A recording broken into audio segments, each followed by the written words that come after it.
tens of thousands of demonstrators took to the streets of Tbilisi, Georgia's capital, on Saturday, May the 11th. This, one of the largest protests in Georgia's recent history, was an expression of revolt against the increasingly pronounced pro-Russian turn of the state ruled from behind by Bidzina Ivanishvili.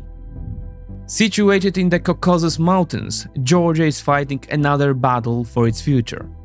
A struggle in which the ruling party is dragging the country towards the Russian model, which is always hanging from the north, while the society, especially the youth, is fighting to avoid this and is pulling the country towards Western civilization. What is the state of the Georgian struggle? Let's see.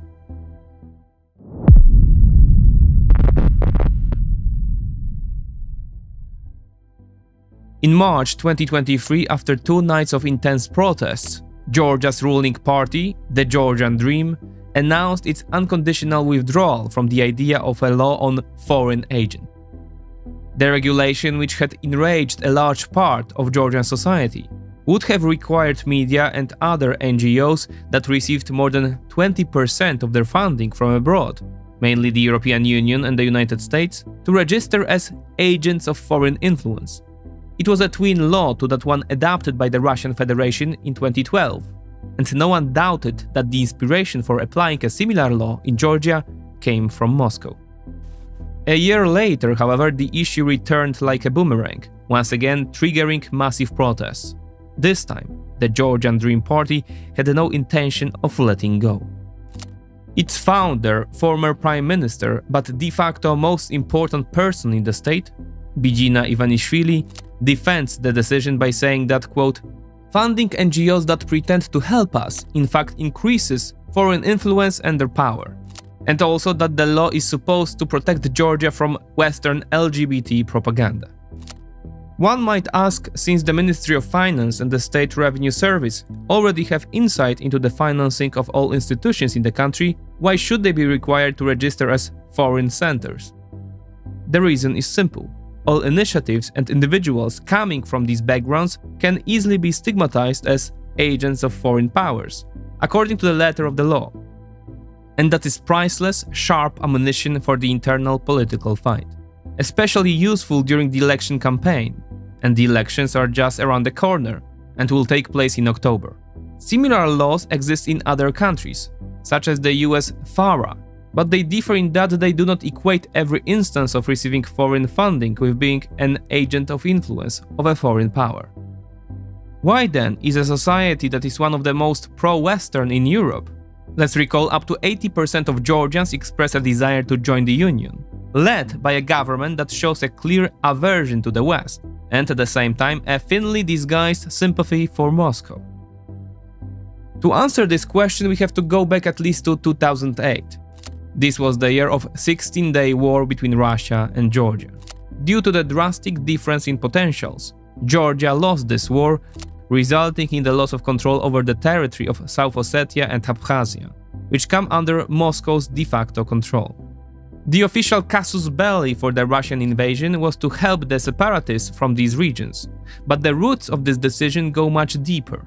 For the Georgian War was the first episode in Putin's campaign to restore the lost glory of the Russian Federation. And one of the goals of restoring that glow in Putin's Russia was to bring the post-Soviet territories back into Moscow's ironclad sphere of influence. Georgia fell into that category. That's why 4 months earlier at the NATO summit in Bucharest, when alliance officials debated whether to offer the Georgians and Ukrainians a roadmap to NATO membership, a red light went off in the Kremlin. It was a sign that action should be taken, even though nothing came out of the Bucharest NATO summit, because the proposal by then US President George Bush to present Georgia and Ukraine with a membership action plan was rejected by Germany and France, as well as by Italy, Hungary and the Benelux countries.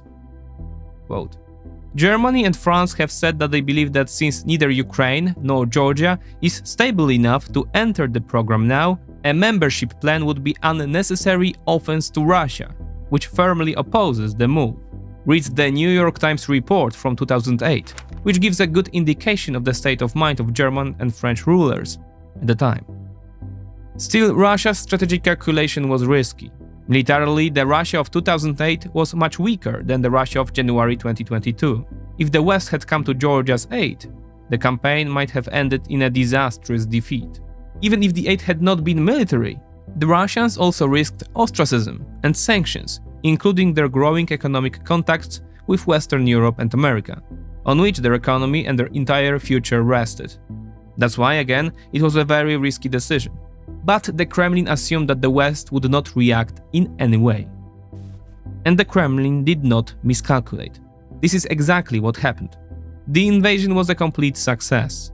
Not only did the West completely disregard Russia and fail to hold it accountable in any way, it rewarded Russia with a reset, pushed by the Barack Obama administration in 2009. Georgians who struggled in 2008 had been motivated primarily by their desire to break out of the post-Soviet world and enter Western structures, felt betrayed and abandoned to their fate. Moscow, meanwhile, cemented its belief that the West had no desire to fight for Tbilisi, as long as it received cheap oil and gas from Russian fields. And indeed, this strategy was extremely fruitful until the Kremlin overreached in February 2022.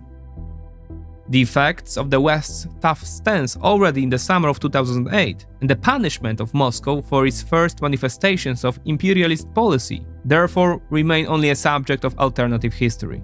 However, it is not impossible that if we had seen it then, the problem would have been nipped in the bud and would not have grown into a strategic malignant cancer in the form of the Russian war in Ukraine today.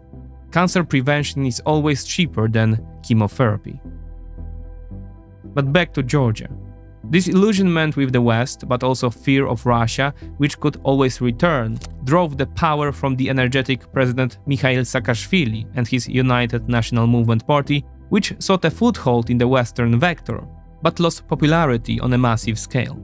It was feared that Saakashvili would lead to a repeat of August 2008, but this time the result would be even worse for Georgia. In such political conditions, Bidzina Ivanishvili appeared. He won the 2012 elections and blamed Saakashvili for the 2008 war. Ivanishvili promised stability and normalization of relations with Russia, but also declared that he would not close Georgia's roads to the West. And this is exactly what Georgians wanted. While such a positioning of Georgia could be considered rational, given its geographical location, the subsequent rule of Georgian Dream, Ivanishvili's party, was verified by reality. Many people had concerns about Ivanishvili from the very beginning, and it was hard to deny their basis by looking at the billionaire's past and his way to power and money. Quote, "He emerged from the gangster-ridden Moscow of the 1990s, a city where cunning and cynicism were pathways to success," Ani Chikwadze writes in Foreign Policy. While Regis Rząd of the European Council on Foreign Relations adds, quote, "Ivanishvili is not just any oligarch, but one of a small group who in 1996 became part of the Semi-Bankirshina. This group of 7 bankers, which was in reality made up of more than 7 people, not all of whom were bankers, financed the re-election of Boris Yeltsin as Russian president." Unquote. It is not entirely clear how Ivanishvili made such a spectacular ascent into Boris Yeltsin's inner circle, but the fact is that he suddenly found himself at the top of Russia's ruling elite.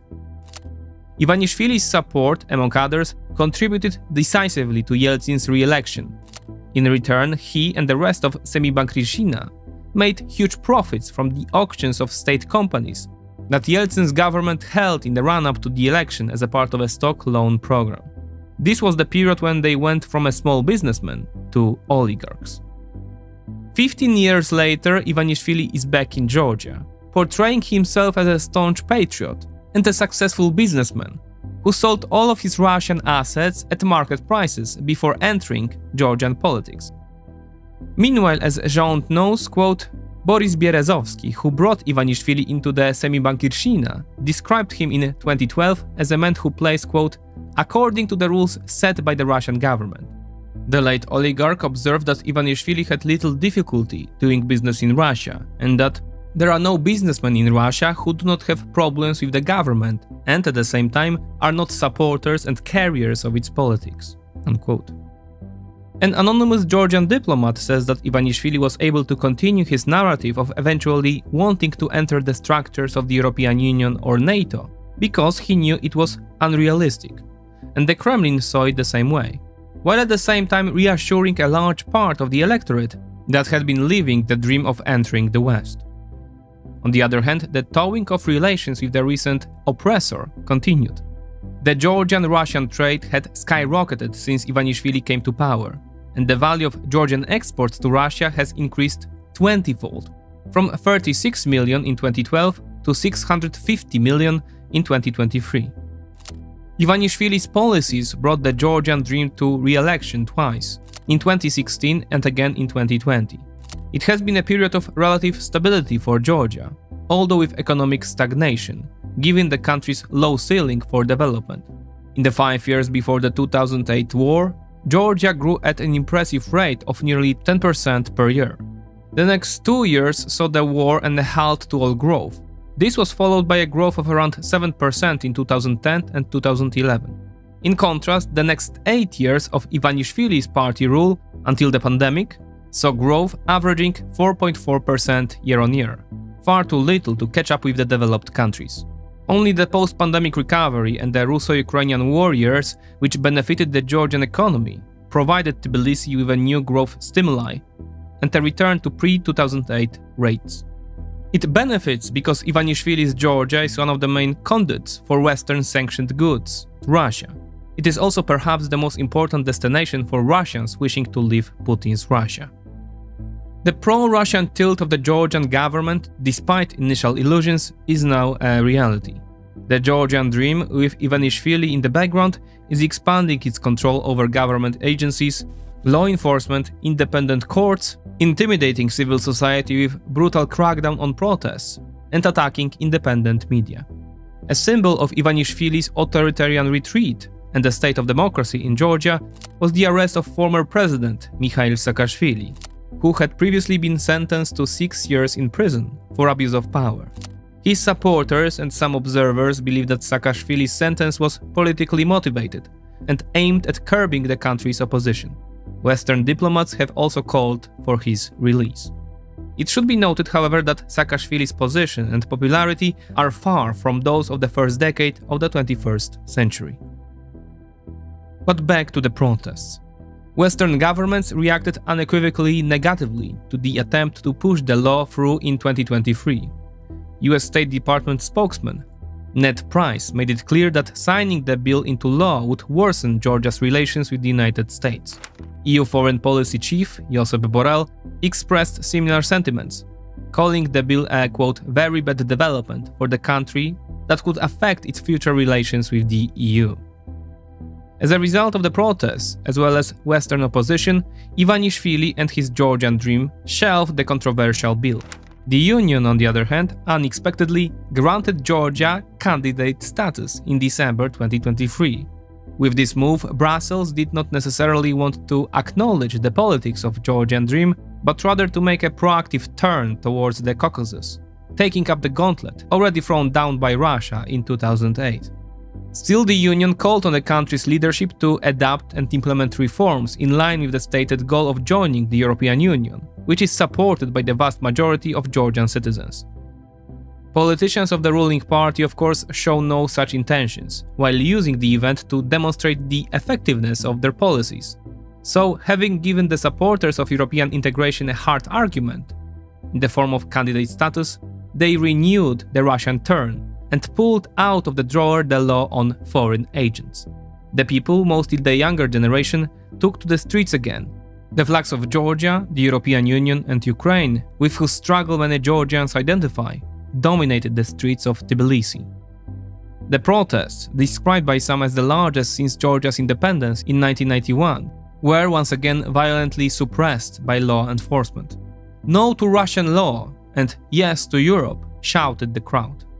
Security forces used water cannons, rubber bullets, and tear gas to disperse crowds of demonstrators in the capital Tbilisi.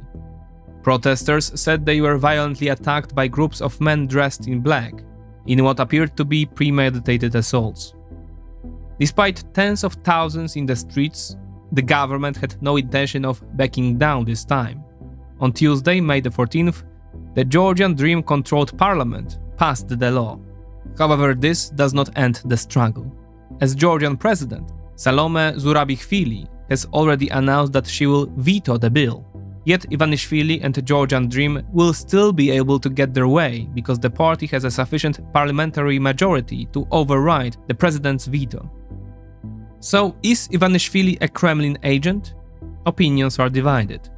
There is certainly no shortage of incriminating materials in the files of the FSB and other Russian agencies, with which the Russian services can blackmail him and thus control him. On the other hand, he may simply follow the path that has brought him wealth, that is, the Russian model. As a result, he may gradually transform Georgia's political, legal and economic landscape into one that is closer to that of Russia, one that suits him and provides him with comfort in power execution.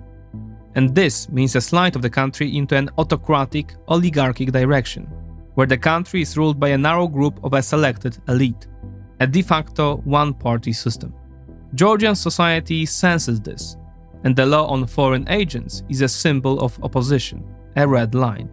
If it is crossed without consequences and the Georgian Dream wins another re-election, Georgia could move in an irreversible direction, the Russian direction. Ivanishvili has several strong cards in his hand. First, the societal fear of another Russian invasion. Second, the weakness of the Georgian opposition. Third, the media and his own apparatchiks. Fourth, the relative economic success of the past 2 years, which depends on trade with Russia and Russians fleeing to Georgia.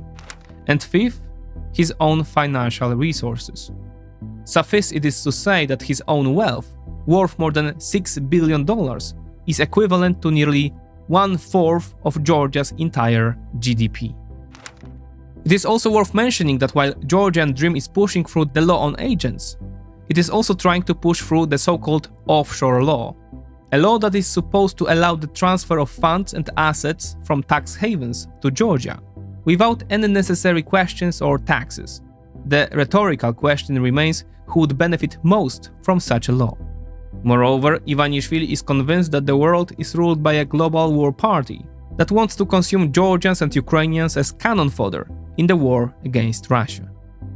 So Ivanishvili is counting on pushing the controversial bills through early, enough that by election time, Georgia's nearly 4 million people will have forgotten about the issue and will once again succumb to the Georgian Dream propaganda that hits the West and plays the Russian invasion card.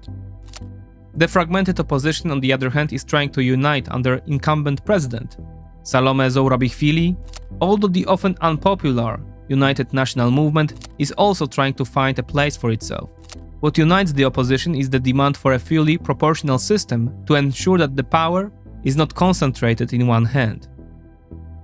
And so while the Russian-Ukrainian war is the most glaring example of the clash between the Western order, of which the Ukrainians want to be a part, and the Russian one, from which they want to break away, the Georgian matter is no different. The Georgian case resembles the Ukrainian one, as the Georgian territories were also the scene of the Russian invasion. Russian troops are also stationed on Georgian soil, since both Abkhazia and South Ossetia are de jure part of Georgia. However, the country is even further east than Ukraine.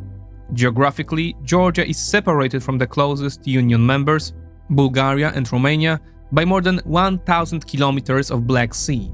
This geographic isolation and separation from the European core, to which Georgians are looking for a way in, can create a sense of resignation and support for parties like Ivanishvili's. However, young Georgians are not losing faith and are looking for a better future for themselves and their country. The political leaders of European countries, as well as the US, are not, or should not be, indifferent to such grassroots protests. Granting Georgia candidate status 6 months ago was a good move, and Europe should follow suit. Russia likes to project its supposed power, but the truth is that today, with the grueling war in Ukraine, Moscow cannot afford any costly operation in Georgia, military, economic, or subversive. Georgia is therefore the perfect place for Europe to demonstrate the assertiveness that its own people demand of it, to correct the mistake made 16 years ago in Bucharest, when it let Georgia off the hook for fear of upsetting Vladimir Putin. and we all know how it ended. For Europeans, but also for Westerners in general, the attitude of Ukrainians and the Georgians should be a reminder of the values on which Western civilization was founded. People are willing to make the highest sacrifices in the name of their beliefs and freedom. In this context, the assumption of some geopolitical realists that the politics of values is romantic and naive is wrong. Yes, the implementation of any strategy must be rooted in hard elements, such as military, economy, or geography. But it is ideals and values that ultimately determine what sacrifices people are willing to make. In this context, the attitudes of Georgians or Ukrainians often represent the ethos of Western civilization better than their wealthier Western counterparts, who enjoy the peace won by their ancestors. Regardless of how the issue of the law on foreign agents develops, the key episode of the struggle for Georgia is ahead, and it will be the October elections. Some Georgians are already preparing to act in the streets and take the country out of Russia's increasingly tight grip. This opens up another theater of the clash of civilizations. Will Europe miss it again?